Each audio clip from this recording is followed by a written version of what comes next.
बऱ्याच दिवसापासून मला एक प्रश्न पडला होता की विरोधी पक्षातला आमदार किंवा खासदार म्हणून काम करणं हळूहळू मुश्किल होत चाललंय का?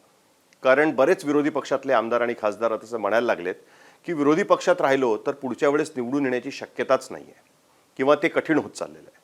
आणि सत्ताधारी पक्षातले लोक त्यासाठी सांगतात की तुम्हाला मेहनत करायची नाही आणि त्यामुळे तुम्ही निवडून येऊ शकत नाही आहात आणि त्याच्यामुळे अनेक जण सत्ताधारी पक्षाकडे मार्गक्रमण करण्याचा प्रयत्न करतात.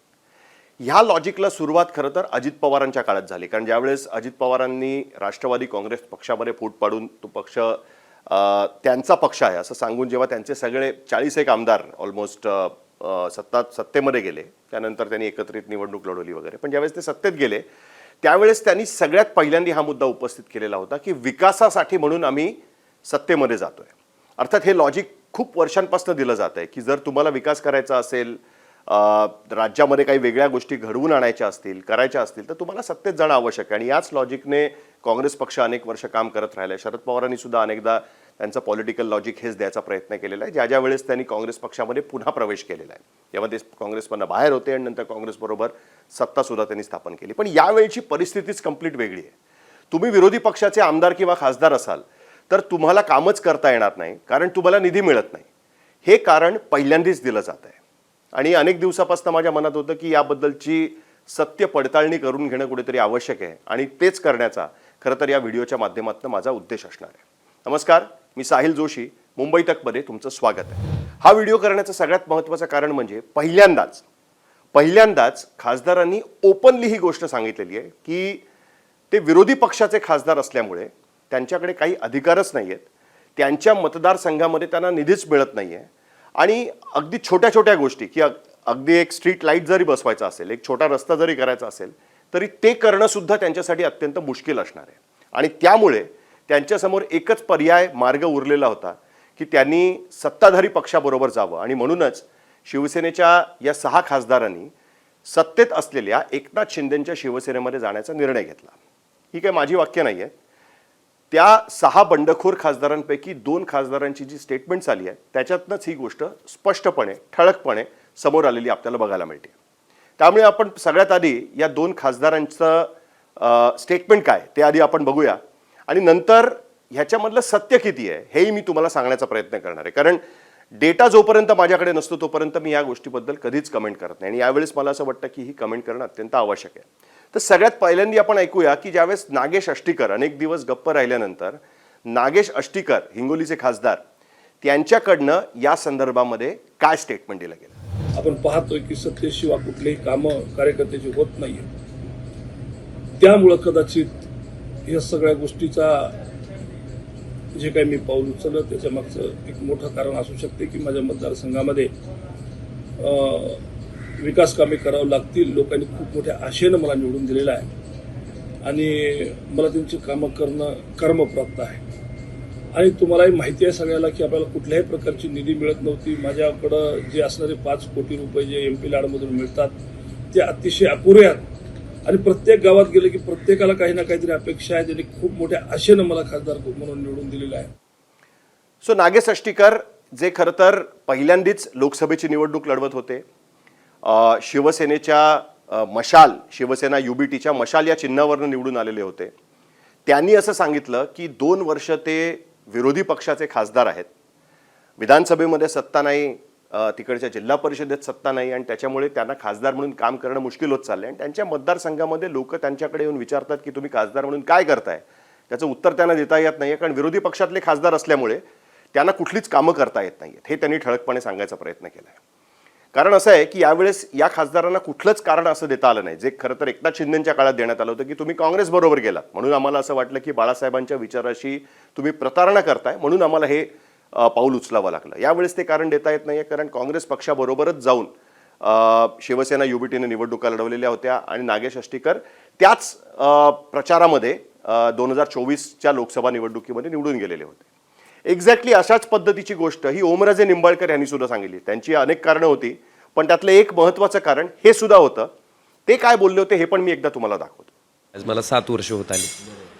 मी सामान्य लोकांची कामं करतो, त्यांच्या कामाला पडतो ही वस्तुस्थिती आहे. त्यांच्याशी माझा कनेक्ट हे पण आहे. पण गावात एखादं काम जर करायचं असेल, एखादा रस्ता करायचा असेल, एखादं ट्रान्सफॉर्मर करायचा असेल शेतकऱ्याचा, तर त्याच्यासाठी मात्र जी अडवणूक होत होती, केवळ आम्ही विरोधक आहे म्हणून. मग आम्ही विरोधक आहेत म्हणून त्या लोकांनी काय तुमचं घोडं मारलं, त्या लोकांवर काढणे आहे. मला वाटतं अशी कुचंबणा मागच्या काही वर्षात आमच्या इथं होत होती आणि मला वाटतं की त्या माणसांनासुद्धा न्याय देणं शेवटी माझं कर्तव्य आहे. तर ओमराजे निंबाळकर यांच्याकडे अनेक कारणं होती. खरं तर ओमराजे निंबाळकर यांनी अनेकदा सांगितलेलं आहे की त्यांच्या वडिलांची हत्या झाल्यानंतर त्यांच्याकडे राजकीय पर्याय उरला नव्हता. काँग्रेस NCPची सत्ता होती आणि ज्यांच्यावरती खुनाचा आरोप होता ते सत्ताधारी राष्ट्रवादी काँग्रेसबरोबर होते. गृहविभाग त्या राष्ट्रवादी काँग्रेसकडे होता आणि त्याच्यामुळे त्यावेळेस शिवसेनेने म्हणजे उद्धव ठाकरे किंवा ठाकरे परिवाराने त्यांना साथ दिली. ते शिवसेनेत आले आणि त्यानंतर 2022च्या बंडानंतर सुद्धा ते त्यांच्याबरोबर राहिले. त्यांचं म्हणणं 7 वर्ष होऊन गेली. आता त्यांच्या कॉन्स्टिट्युन्सीमधले मतदारसंघांमधले मतदार त्यांना विचारायला लागलेत की तुम्ही काय करताय, आणि त्यांच्याकडे एक साधा रस्ता करण्याचे सुद्धा अधिकार राहिलेले नाही आहेत, कारण त्याचे फंड सुद्धा त्यांना मिळत नाही आहेत. ही गोष्ट त्यांनी सांगायचा प्रयत्न केला. आता खरोखरच याच गोष्टीमुळे हे म्हणजे जे पक्ष बदल होत आहेत ते होत आहेत का? कारण आश्चर्याची गोष्ट अशी आहे की महाराष्ट्रामध्ये किंबहुना पूर्ण देशभरामध्ये आपण जर बघितलं असेल तर भारतीय जनता पार्टीचे अनेक खासदार, अनेक नेते, अनेक आमदार हे वर्षोनवर्ष विरोधी पक्षाचं राजकारण करत आलेले आहेत. त्याच्यामध्ये एक मोठी नाव आहेत, स्वतः देवेंद्र फडणवीस अनेक वर्ष अत्यंत आक्रमक असे विरोधी पक्षाचे आमदार म्हणून त्यांनी काम केलेलं आहे. अनेक गोष्टींवरती त्यांनी विधानसभेमध्ये अनेक मुद्दे त्यांनी मांडायचा प्रयत्न केला आहे. पण त्यांच्याकडनं कधीच अशा पद्धतीची कंप्लेंट आल्याचं मला तरी ऐकवत नाही की मला निधी मिळत नाही आणि त्याच्यामुळे मला आता विरोधी पक्षात काम करणं शक्य नाही आहे. ही कंप्लेंट नक्कीच असायची विरोधी पक्षांची त्यावेळेस सुद्धा की सत्ताधारी पक्षाच्या आमदारांना जास्त निधी मिळतो, त्या बाबतीत त्यांच्याकडे दुर्लक्ष केलं जातं, मग त्या मीटिंग्स व्हायच्या, या सगळ्या आरोप प्रत्यारोप आधी झालेले आहेत. पण या गोष्टीसाठी म्हणून सत्ता बदल किंवा पक्ष बदल हे पहिल्यांदाच झालेलं आपल्याला त्या बाबतीमध्ये बघायला मिळत आहे. तर या 2 खासदारांचे हे जे दावे आहेत ते आपण जरा पडताळून पाहायचा प्रयत्न करूया. तर आम्ही असं केलं की या खासदारांना जो एक MP लॅड फंड असतो जो त्या खासदारांसाठी मिळत असतो, या 6 खासदारांचा फंड आपण जरा शोधायचा प्रयत्न करूया. निवडून आल्यानंतर जरा व्यवस्थित ते ग्राफिक्स दाखवलं तर आपल्याला लक्षात येईल की निवडून आल्यानंतर 2024 नंतर किती फंड एकूण त्यांना मिळालेला होता आणि त्यातला किती फंड त्यांनी खर्च केलेला आहे. सुरुवात करूया संजय बंडू जाधव यांच्यापासून, कारण ते या सगळ्या गटाचे नेते होते. तर संजय बंडू जाधव यांना एकूण मंजूर निधी 14,07,00,000 मिळालेला होता 2 वर्षामध्ये. निधी फार कमी वाटतोय खरं तर, पण तरी सुद्धा एवढा निधी त्यांना आतापर्यंत मिळालेला आहे. जो निधी मिळालेला आहे तो निधी त्यांनी कसा खर्च केलाय? त्यांनी फक्त 3.78 करोड म्हणजे 3,78,00,000 रुपये त्यांनी खर्च केलाय. म्हणजे एकूण निधी त्यांना 2 वर्षामध्ये जो मिळाला त्यापैकी फक्त 25% निधी त्यांनी खर्च केलेला आहे. आणि त्यांनी 56 पैकी जी कामं त्या निधीच्या अंतर्गत मला पूर्ण करायची ते सांगितलं होतं, त्या 56 पैकी फक्त 25 कामं संजय जाधव यांनी पूर्ण केले. त्यामुळे त्यांना निधी मिळालेला होता. खर्च त्यांनी त्यातला फक्त 3.78 कोटी केला, म्हणजे 3,78,00,000. 25% फक्त खर्च केला आणि 30% कामं फक्त त्यांची त्या निधीच्या माध्यमातून पूर्ण झालेली आहेत. पुढचा आपण खासदार बघूया की त्यांचं काय झालेलं आहे. संजय देशमुख ज्यांचा तर इतिहास राहिलेला आहे पक्ष बदलाचा. ते अपक्ष म्हणून आमदार निवडून आलेले होते. मग विलासराव देशमुखांच्या मंत्रिमंडळामध्ये ज्यावेळेस अपक्ष आमदारांच्या पाठिंब्याशिवाय त्यावेळेचं काँग्रेस NCP सरकार चालू शकत नव्हतं, त्यावेळेस त्यांना मंत्रिपदाची सुद्धा त्यांना चान्स मिळालेला होता. नंतर भाजपच्या बाजूला गेले, मग पुन्हा शिवसेनेत आले, मग शिवसेना UBTत आले आणि आता त्यांनी सुद्धा साधारण तेच कारण द्यायचा प्रयत्न केला आहे. त्यांना एकूण 18,06,00,000 एवढा निधी त्यांना 2 वर्षामध्ये मंजूर झालेला होता. आणि त्यापैकी त्यांनी खर्च केलेला निधी फक्त 1.42 करोड म्हणजे 1,42,00,000 फक्त त्यांनी खर्च केलेला आहे. 7.6% एवढाच निधी त्यांनी आतापर्यंत खर्च केलेला आहे 2 वर्षामध्ये. निधी मिळाला होता किती? 18 कोटी. खर्च किती केला? 1,42,00,000. पूर्ण झालेली कामं 106 कामं त्यांनी त्याच्यामधली सांगितलेली होती. 7 कामं फक्त त्यातली पूर्ण झालेली आहे.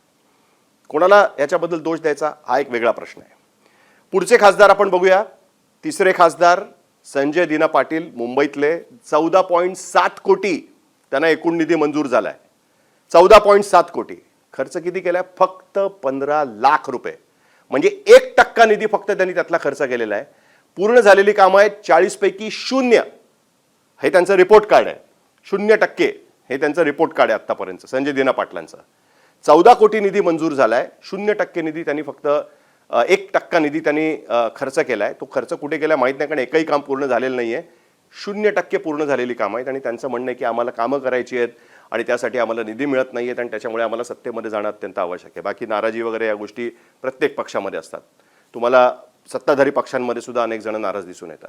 चौथे खासदार बघूया, ज्यांच्याबद्दल आरोप असा होता की त्यांनी शिर्डीच्या साईबाबांची शपथ घेतली होती. भाऊसाहेब वागचौरे यांना सुद्धा 14.7 कोटी निधी एकूण मंजूर झालेला होता. खर्च केलाय फक्त 71 लाख, 4.9% फक्त त्यांनी खर्च केलेला आहे. 135 कामं त्यांनी त्याच्यामध्ये सजेस्ट केलेली होती आणि त्यातली फक्त 2 कामं पूर्ण झालेली आहेत. त्यांच्या रिपोर्ट कार्डनुसार त्यांना फक्त 1.5% मार्क मिळालेले आहेत. म्हणजे हेही पास झालेले नाही आहेत. संजय दिना पाटील 0%, भाऊसाहेब वागचौरे 1.5%, 2 कामं फक्त त्यांनी त्याच्यामध्ये पूर्ण केली आहेत. आणि आता ज्या 2 खासदारांनी या बाबतीमध्ये कंप्लेंट केली, त्यांनी सांगितलं की आम्हाला आमचे मतदार विचारतात की तुम्हाला निधी मिळत नाही, तुम्ही कसं काय काम केलं, मला निधीच मिळत नाही तर आम्ही काय काम करणार आणि त्याच्यामुळे आम्हाला सत्ताधारी पक्षाबरोबर जावं लागतंय, हे ज्यांनी सांगितलं त्यांचा पण परफॉर्मन्स जरा आपण बघूया. तर त्यातले पहिले आहेत नागेश पाटील अष्टीकर, ज्यांच्या रिॲक्शनपासून आपण सुरुवात केलेली होती. त्यांना एकूण 19 कोटी रुपये मंजूर झालेले होते. त्यातला खर्च त्यांनी केलाय फक्त 5.6 कोटी निधी खर्च केलेला आहे. म्हणजे 26% निधी त्यांनी खर्च केलेला आहे. पूर्ण झालेली कामं 79 कामं त्यांनी सजेस्ट केलेली होती, त्यातली फक्त 28 कामं पूर्ण झालेली आपल्याला बघायला मिळत आहेत. याचा अर्थ असा त्यांचा परफॉर्मन्स आहे 26.2%. आणि ओमराजे निंबाळकर, की ज्यांची अनेक कारणं होती, त्यातलं एक महत्त्वाचं कारण हे होतं 7 वर्ष माझे मतदार मला विचारतायत की काय तुम्ही काम करताय, माझ्याकडे तर एक रस्ता मंजूर करण्याचे पण अधिकार नाही आहेत, मला निधीच त्या बाबतीमधला मिळत नाही, खालपासून वरपर्यंत सगळी दुसऱ्यांची सत्ता आहे, अशा परिस्थितीमध्ये विरोधी पक्षाचे खासदार म्हणून मी कसं काम करणार. 18.5 कोटी निधी त्यांना मंजूर झालेला आहे. त्या निधीपैकी फक्त 1.97 कोटी रुपये निधी त्यांनी त्याचं काम केलेलं आहे. 10% फक्त निधी त्यांनी खर्च केलेला आहे. 130 कामं त्यांनी सजेस्ट केलेली होती, त्यातली फक्त 21 कामं पूर्ण झालेली आहेत. त्यांचा परफॉर्मन्स आहे 13.9%. जर हे 6 खासदार आपण आतापर्यंत बघितले तर याच्यातनं एक गोष्ट लक्षात येते की या 6 खासदारांपैकी एकाही खासदाराला जे पासिंगसाठी 35% मार्क असतात तेवढे सुद्धा मिळालेले नाही आहेत त्यांच्या MP-लॅड फंडामधनं. बाकी DPDC आणि ह्याच्यामध्ये मी जातच नाही आहे. DPDCच्या मीटिंग्समध्ये त्यांचं आणि ओमराजे निंबाळकर आणि राणा जगजित सिंग यांची होणारी भांडणं, तू आपण अनेकदा व्हिडिओच्या माध्यमातून बघितलेली आहे. पण हा व्हिडिओ करण्यामागचं सगळ्यात महत्त्वाचं कारण होतं की खरं काय आहे ते तुमच्यासमोर आलं पाहिजे. त्यांची अनेक कारणं असू शकतात. ते हेही म्हणू शकतात की त्यांचं पक्ष नेतृत्व जे आहे त्यांच्याकडे दुर्लक्ष करतंय वगैरे 100 कारणं ते देऊ शकतात. पण हे जे कारण दिलं जात आहे लोकांसाठी की तुमच्यासाठी म्हणून आम्ही करतोय, तुमच्यासाठी आम्ही काम करू शकत नाही कारण आम्हाला निधी मिळत नाही म्हणून आम्ही करतोय, तर त्याची एक सत्य पडताळणी होणं कुठेतरी आवश्यक होतं. कदाचित पुढच्या काळामध्ये त्यांचा निधी आणि त्यांनी केलेला खर्च हा वाढत जाऊ शकतो. तो कसा वाढत जातो यावरती सुद्धा मी लक्ष ठेवणार आहे. पुन्हा एकदा आपण त्यांचं रिपोर्ट कार्ड घेऊन तुमच्यासमोर येऊच. पण सध्या ही सत्य पडताळणी लोकांसमोर मांडणं हे माझं कर्तव्य होतं, म्हणून फक्त मी हा व्हिडिओ तुमच्यासमोर ठेवायचा प्रयत्न केलेला आहे. हा व्हिडिओ तुम्हाला कसा वाटला हे तुम्ही कमेंट बॉक्समध्ये लिहून टाकू शकता. आणि मुंबई तकचं YouTube चॅनल तुम्ही सबस्क्राईब केलं नसेल तर सबस्क्राईब करा. बेल आयकॉनवर क्लिक केलं तर आमचे अपडेट्स मिळू शकतात. बघत राहा मुंबई तक.